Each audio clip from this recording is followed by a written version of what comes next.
ये भगवान का स्वभाव है, भगवान भूलते नहीं। आपको लगता हम भगवान का कीर्तन करते रहते हैं, भगवान तो हमारा कभी ध्यान नहीं रखते। ऐसा भगवान भी अपने भक्त का उतना ही ध्यान रखते हैं, उतना ही चिंतन करते हैं जितना आप भगवान को भजते हो। भजते माम अनन्य भाव, उतना ही भगवान अपने भक्त का ध्यान रखते हैं। कैसे भूल जाते? अगर भगवान भूल जाते तो प्रहलाद की रक्षा कैसे करते बताओ? भगवान ने ध्यान रखा ना प्रहलाद का, भगवान भूलते नहीं। युधिष्ठिर जी भगवान के शिविर में पहुंचे प्रातः काल।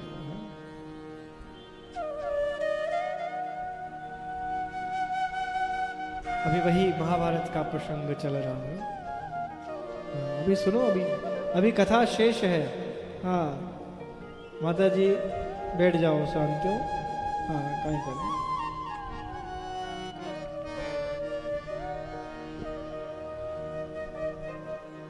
युधिष्ठिर जी भगवान के शिविर में पहुंचे तो प्रातः काल भगवान ध्यान कर रहे।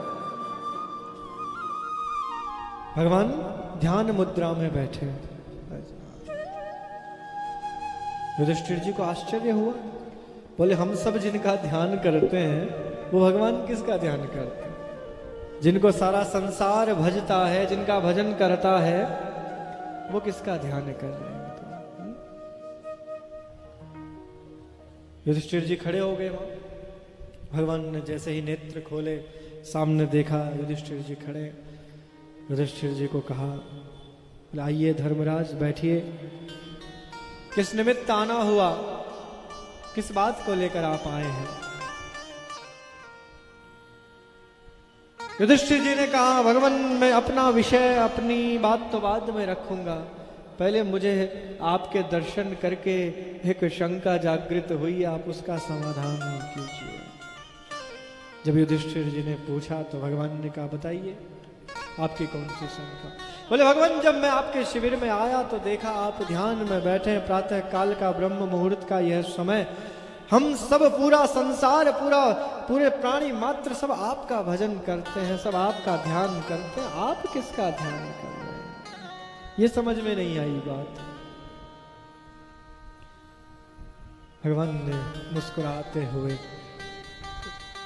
युधिष्ठिर जी को कहा, बोले युधिष्ठिर जी आपकी इस प्रश्न का, इस शंका का समाधान भी अवश्य करेंगे, समय आने पर करेंगे, अभी नहीं। हाँ समय आएगा जब करेंगे, पर आप जिस काम के लिए आए वो बताइए। युधिष्ठिर जी ने कहा, भगवान मैं इसलिए आया हूं कि कल मेरा राज्याभिषेक आप करवाने वाले हैं, मैं कैसे उस राजपाट को संभाल लूं, जिस राज को, जिस सिंहासन को प्राप्त करने के लिए मैंने अपने बंधु बांधवों की हत्या की है, मैंने जिन अपने सुहृद जनों को मार डाला, उस रक्त रंजित उस मार्ग से होता हुआ मैं कैसे सिंहासन पर बैठ सकता हूं? युधिष्ठिर के मन में ये भाव हुआ, मैं उस सिंहासन पर नहीं बैठ सकता, मैं प्रसन्न नहीं हो सकता। यद्यपि हमने विजय प्राप्त की इस धर्म युद्ध में, पर मैं उस राज सिंहासन पर बैठूंगा। युधिष्ठिर जी ने मना कर दिया। भगवान ने कहा, अच्छा। युधिष्ठिर जी को कदाचित जो अर्जुन को दिया हुआ मेरा उपदेश है श्रीमद् भगवत गीता का, वो अभी तक इनके हृदय तक नहीं पहुंचा, इनको मेरे भाव, पर कोई बात नहीं। अर्जुन को उपदेश देना मेरा कर्तव्य था, मेरा कर्म था, मेरा दायित्व था, वो मेरी शरण में आया था, मेरे शरणागत था, इसलिए मैंने उसको प्रिय शिष्यम अर्जुनम निमित्त कृत्य गीता शास्त्रम समुपदिष्ट, उस अर्जुन को मैंने गीता का उपदेश किया। पर युधिष्ठिर जी परम ज्ञानी हैं, धर्मात्मा हैं, इनमें ज्ञान बहुत है, तो आज इनको इनसे भी बड़े ज्ञानी से ज्ञान दिलाते हैं। इसलिए युधिष्ठिर जी को भगवान ने कहा कि चलो युधिष्ठिर जी, आपके दोनों ही शंकाओं का समाधान एक स्थान पर होगा। आप मेरे साथ में सारे अनुजों को बुलाओ, सब पांडवों को बुलाओ, सबको लेकर मैं आपको लेकर चलता हूं। कहां पर? पितामह भीष्म की शरण में लेकर, जहां पर सरसैया पर लेटे पितामह भीष्म, अभी तक अपने प्राण त्यागने की प्रतीक्षा कर रहे हैं, चलो उनसे तुम्हें कुछ धर्म उपदेश, कुछ राजनीति की शिक्षा, राजनीति का ज्ञान करा कर लाता हूं। भगवान पांडवों को साथ लेकर पितामह भीष्म के समीप उस बाणों की सैया पर, सरसैया पर पितामह भीष्म लेटे हुए हैं। प्रत्येक अंग में अर्जुन के छोड़े हुए बाण लगे हुए हैं। उन बाणों पर लेटे हुए उन पितामह भीष्म ने जब भगवान को आते हुए देखा, गोविंद को आते हुए देखा, प्रसन्न हो गए, नेत्रों से अश्रुधारा बहने लगी। उस पीड़ा से पितामह भीष्म के अभी तक अश्रु नहीं आए, पर भगवान को देखकर, उनके दर्शन करके पितामह भीष्म के नेत्र सजल। बोले, हे गोविंद, आज आपने मेरी यह अभिलाषा पूर्ण कर दी। बस इसी क्षण की प्रतीक्षा में बैठा मैं अपने प्राणों को रोके हुए था कि कब मेरे गोविंद आएंगे और उनके दर्शन करके मैं इन प्राणों को छोड़ दूंगा। बस आज आपके दर्शन हो गए। आपके इन दर्शनों के लिए व्याकुल थे ये नेत्र। मैंने जो अपराध किया, मैंने जो पाप किया, मैंने इन कौरवों का साथ देकर, इन कौरवों का दूषित अन्न खाकर मैं भी, पर आज आपके दर्शन करके, आपके दर्शन मात्र से ही मेरे सारे, क्योंकि जब तक मैंने दर्शन किया आपको प्रतिद्वंदी के रूप में देखा, और आज मैं आपको पूर्ण पुरुषोत्तम भगवान श्री कृष्ण के रूप में देख रहा हूं। बोले कृष्ण कन्हैया लाल की जय। इति मति च रूप वितृष्णा, इति मति रूप कल्पिता वितृष्णा। हे गोविंद, मैं आपके चरणों में क्या अर्पण करूं? इस सरसैया पर लेटे हुए इस भीष्म के पास आज कुछ भी नहीं है आपको अर्पण करने के लिए। मेरे समीप केवल मात्र एक ये बुद्धि है।